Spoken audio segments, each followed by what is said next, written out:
తెలంగాణలో Maoist ఉద్యమంపై operation Kagar ప్రభావం గట్టిగానే ఉన్నట్టు కనిపిస్తోంది. అందుకు వారం వ్యవధిలోనే 4 కీలక మావోయిస్టుల పోలీసుల ఎదుట లొంగిపోయారు. తెలంగాణలో ఉద్యమం చివరి దశకు వచ్చిందని పోలీసులు చెబుతున్నారు. మరికొందరు లొంగిపోయేందుకు సిద్ధంగా ఉన్నారని కూడా అంటున్నారు.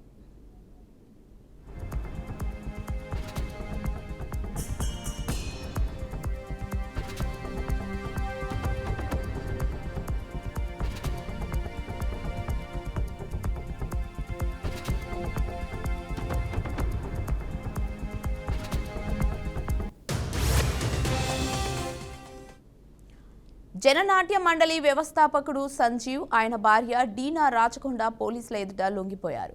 వీరిద్దరూ గద్దర్తో పాటు పనిచేశారు. జననాట్య మండలి వ్యవస్థాపకుడిగా ఉద్యమంలో కీలక పాత్ర పోషించారు. 2 రోజుల క్రితం ఆత్రం లచ్చన్న, చౌదరి అంకుబాయి రామగుండం పోలీసుల ఎదుట లొంగిపోయారు. ఇలా వారం వ్యవధిలోనే 4 కీలకమైన నేతలు లొంగిపోవడంతో మావోయిస్టు పార్టీ ఎంత ఒత్తిడిలో ఉందో అర్థమవుతోంది. అయితే సంజీవ్ మావోయిస్టుల రిక్రూట్మెంట్లో కీలక వ్యక్తిగా పనిచేశారు.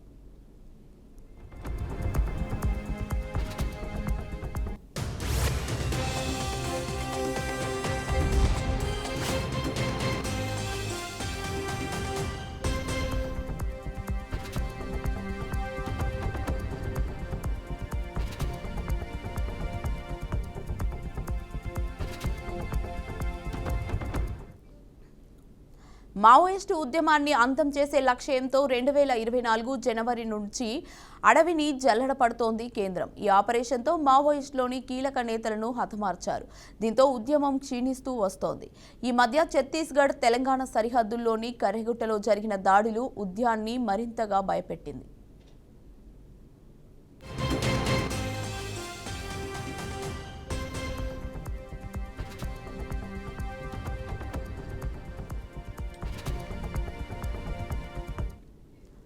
మొత్తానికి ఆపరేషన్ కగర్ ప్రభావం మావోయిస్టు పార్టీపై స్పష్టంగా కనిపిస్తోంది. కేంద్ర భద్రతా బలగాలు, డ్రోన్లు, ఉన్నత సాంకేతికత, వేల జవాన్లతో ఈ ఆపరేషన్ చేపడుతోంది. మావోయిస్టులు ఎటూ తప్పించుకోకుండా అష్టదిగ్బంధం చేస్తోంది. వారికి నిలువ నీడ లేకుండా, ఆహారం, మందులు దొరకకుండా కట్టడి చేస్తున్నారు. ఈ కారణంతోటే 6 నెలల్లో 400కు పైగా మావోయిస్టు శిబిరాలు ధ్వంసమైనట్లు అధికారులు తెలిపారు.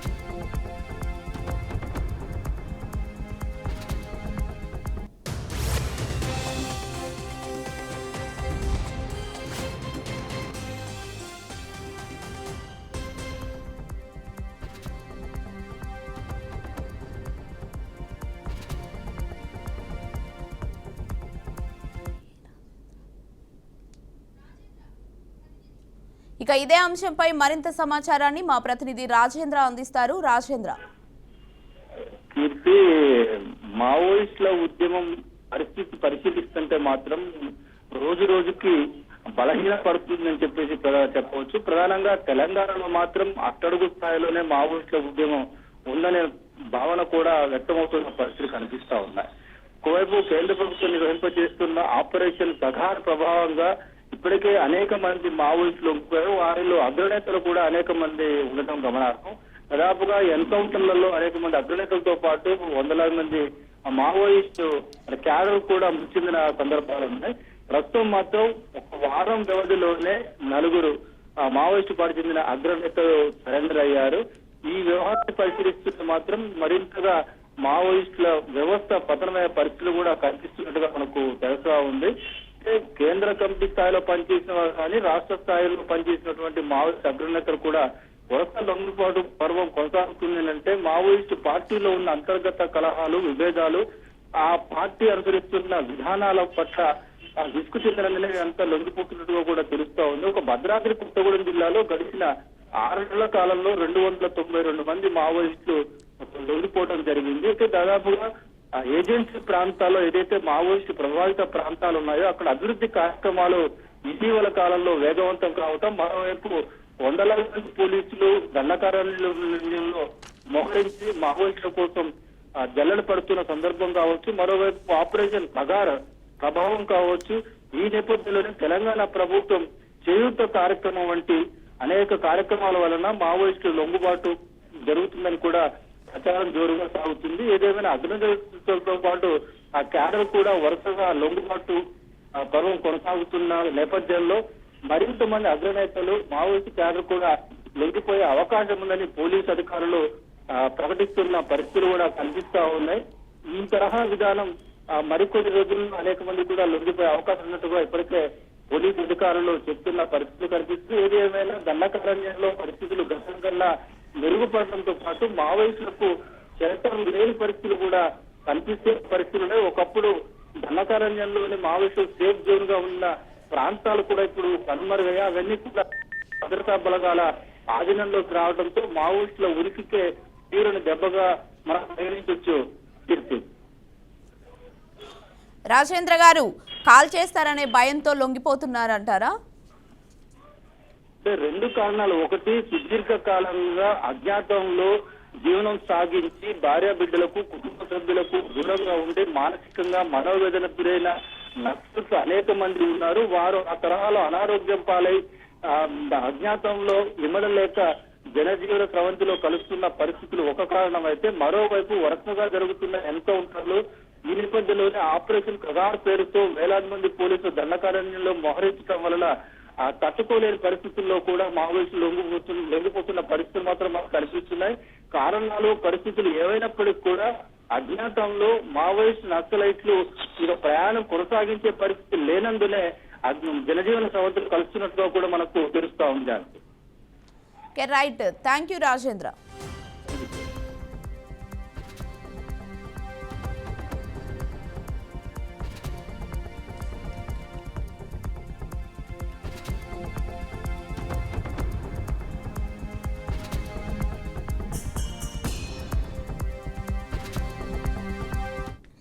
Basically, two exchange of files are there. Lot of activities they involved last 5 years. That is still we will be reviewing those cases involved. As of now, we have got this information. Like they walked in 4 Dalams, they walked in Jana Natya Mandali. Later on, they from NTSZC నుంచి వాళ్ళు వెళ్ళి DK SZC లో చేరారు. We will come back to you on these details because we need to review it because they just joined us. We will give them some time so that they can come back with all the details and మనకున్న information కూడా మనం cross verify చేస్తాం. తప్పకుండా వాళ్ళు రావాలి.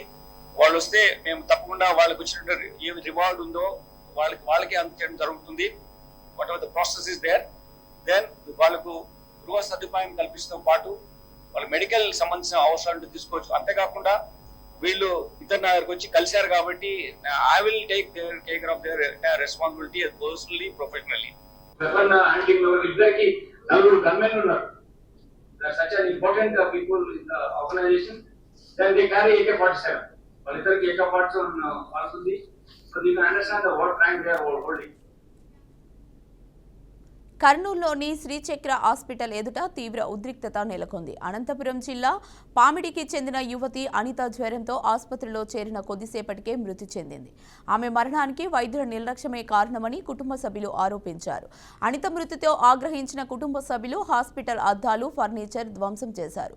వైద్యులు చంపేశారంటూ బంధువులు ఆందోళనకు దిగారు. పరిస్థితి ఉద్రిక్తంగా మారడంతో పోలీసులు భారీ సంఖ్యలో మోహరించారు. ఈ క్రమంలో ఓ బంధువు స్తంభంపై ఎక్కి ఆత్మహత్యా యత్నం చేయగా పోలీసులు అడ్డుకున్నారు. ఆందోళన చేస్తున్న వారిని పోలీసులు స్టేషన్కు తరలించారు. మృతదేహాన్ని పోస్టుమార్టం నిమిత్తం ప్రభుత్వ సర్వజన వైద్యశాల మార్చురీకి తరలించారు. అంటే అప్పటికప్పుడు ఇంటికి వెళ్ళి ఓపీ తెచ్చానులేండి. నా భార్య పడింటే గేట్ దగ్గర అప్పటికప్పుడు వెళ్ళి ఓపీ తీసుకొని వచ్చి అది చూపిస్తే లేదండి, లేదు తినకి డెడ్ అయిపోయింది, లేదు మేము అడ్మిట్ చేసాం.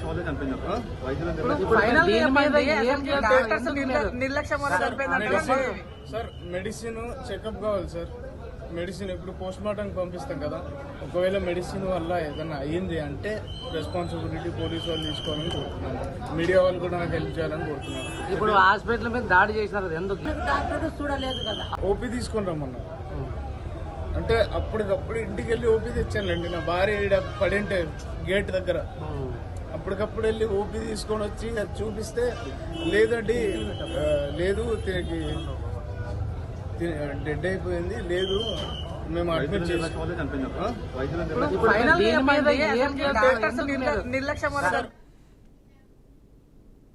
మెదక్ జిల్లా నర్సాపూర్లో మంత్రి వివేక్కి ప్రమాదం తప్పింది. నర్సాపూర్ నుంచి వస్తున్న వివేక్ కాన్వాయ్లోని కార్లు ఒకదానికొకటి ఢీకొన్నాయి. ముందున్న కారు సడన్ గా బ్రేక్ వేయడంతో వెనుకల కార్లు ఒకదానికొకటి ఢీకొన్నాయి. ఈ ఘటనలో 4 కార్ల ముందు భాగం దెబ్బతింది. ప్రమాదంలో ఎవరికి ఎలాంటి ప్రమాదం జరగలేదు.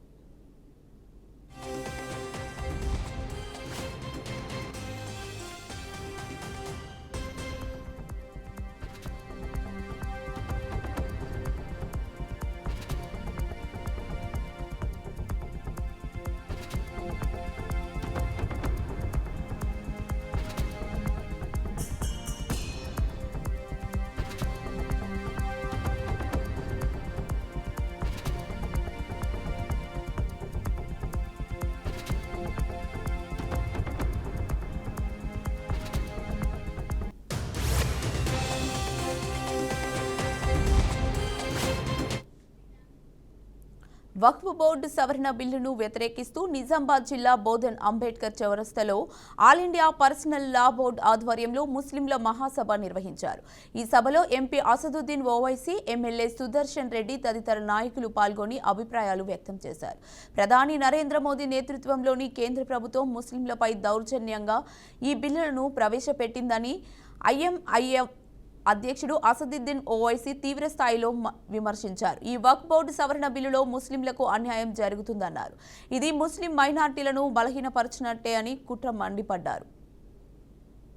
मस्जिदों में वास करते हैं या बयान देते हैं, मेरी आपसे भी अपील है कि आप लोगों को बाखबर करिए, ये साजिशें की जा रही हैं।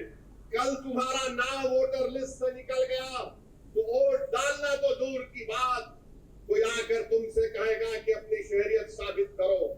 फॉरेनर्स ट्रिब्यूनल को भिजा दिया जाएगा, उसका भी एक प्रोसीजर है।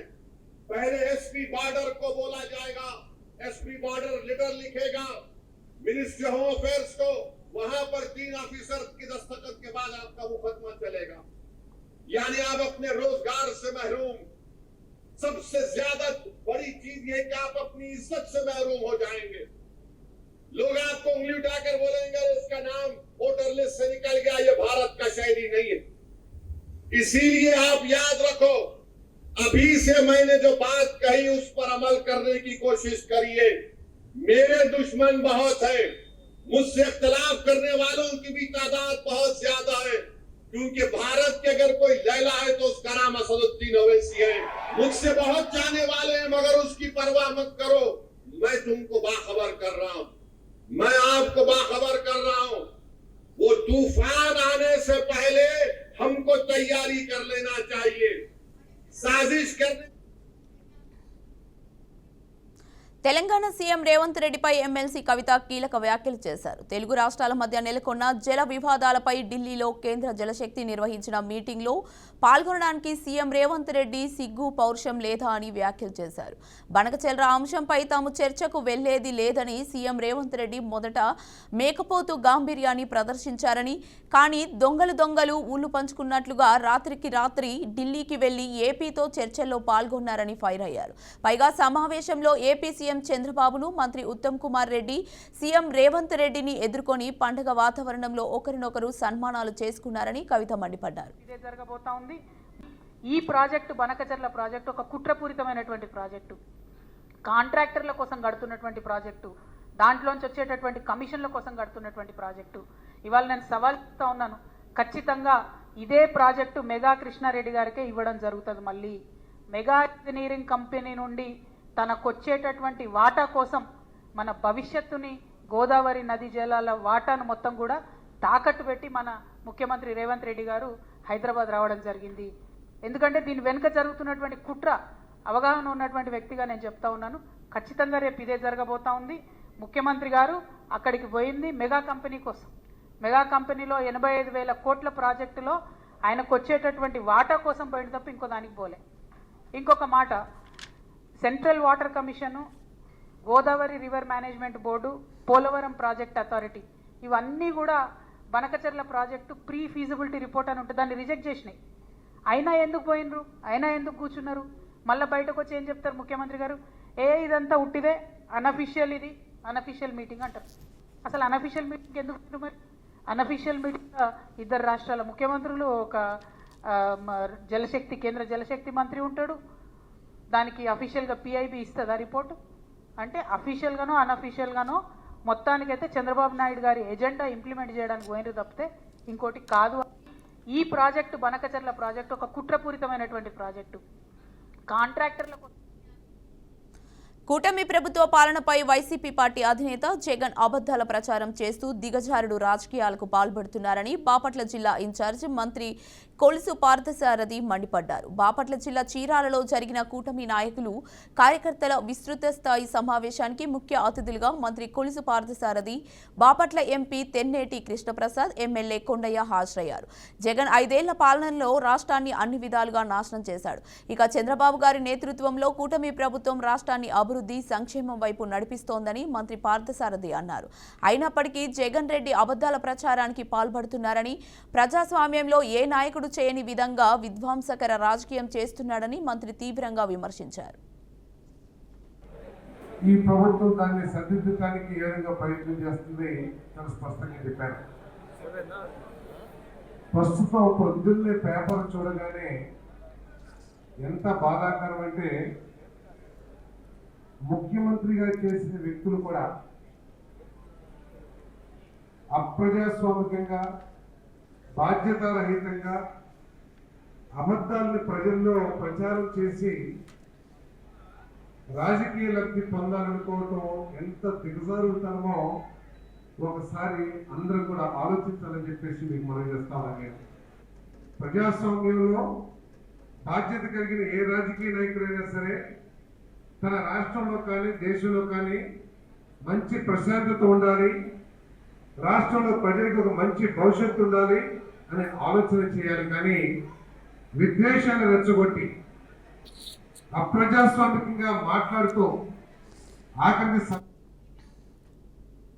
భద్రాద్రి కొత్తగూడెం జిల్లాలో మంత్రి పొంగులేటి శ్రీనివాసరెడ్డిపై మాజీ మంత్రి జగదీశ్వర్ రెడ్డి చేసిన అనుచిత వ్యాఖ్యలను నిరసిస్తూ కాంగ్రెస్ నేతలు ఆయన దిష్టిబొమ్మను దగ్ధం చేశారు.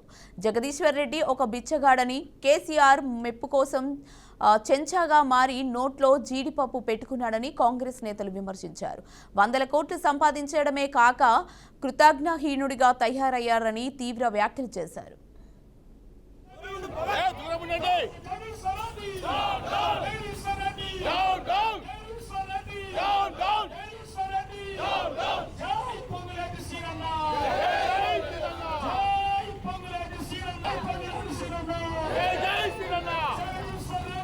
జగదీశ్వర్ రెడ్డి అనేటువంటి వ్యక్తి సూర్యాపేట తొమ్మిది ఒక గుచ్చగాడు.